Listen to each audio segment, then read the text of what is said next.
At minus 15 degrees Celsius, the man set out alone to the campsite, traversing hours through thick snow and severe blizzards. Heavy snowfall and strong winds reduced visibility to near zero, making the journey a grueling test of both physical and mental strength.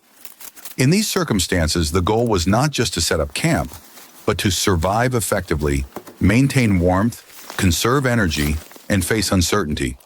In a completely deprived environment, every decision was a matter of life or death, and the time spent alone in nature further affirmed the value of preparation, patience, and survival experience.